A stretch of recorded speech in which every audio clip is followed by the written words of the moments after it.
No último vídeo eu falei sobre Santo Antônio, que antes de ser santo, foi padre, frei. Ele nasceu onde hoje é essa igreja, num quartinho lá embaixo. Ó, vou mostrar de novo porque várias pessoas me perguntaram. Fica embaixo da igreja de Santo Antônio, não paga nada para entrar. Desce a escadinha, o Papa João Paulo II veio aqui, rezou nesse quarto onde nasceu mesmo Santo Antônio.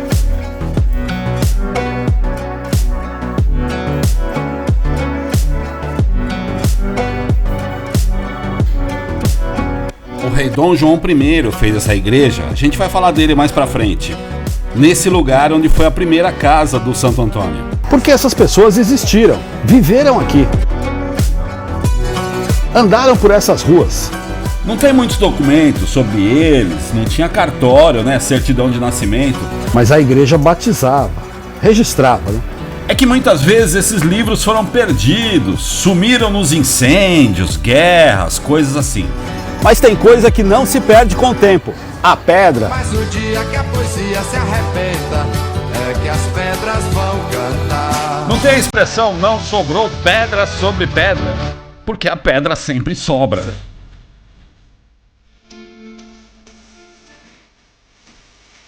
Escondido ou não, é o seu túmulo que vai ficar. É aqui que você escreve sua história, na pedra. Os nobres ficavam sepultados em igrejas.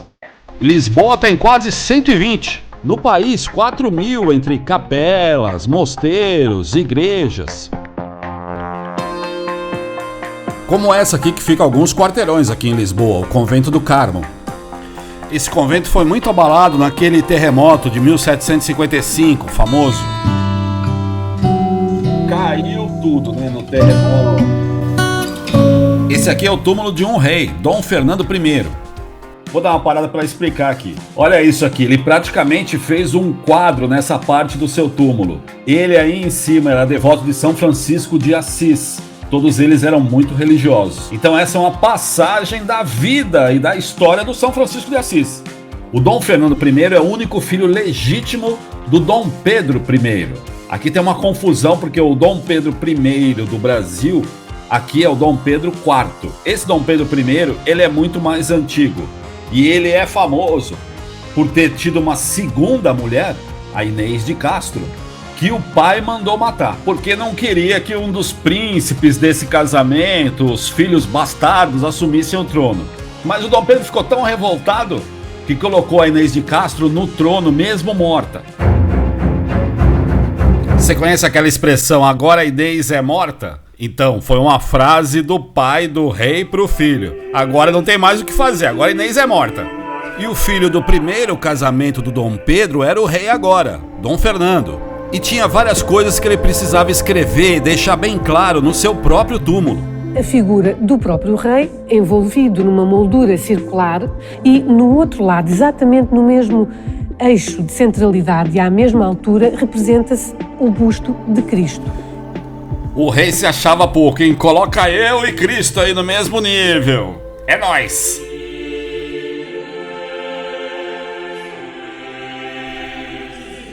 Aqui é o seguinte, umas figuras meio malignas. Porque o Dom Fernando teve só uma filha.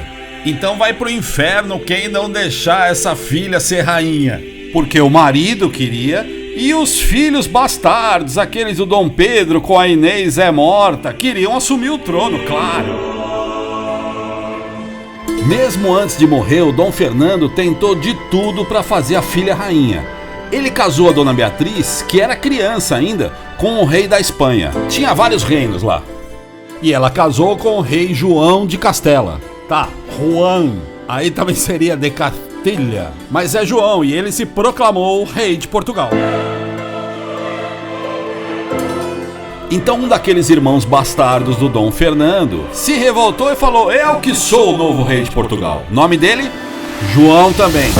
Mas calma aí que não era esse ainda não. Esse João era bastardo, o povo não gostava dele. Aí o Dom Pedro tinha um filho com uma outra mulher, mais bastardo ainda. E o nome?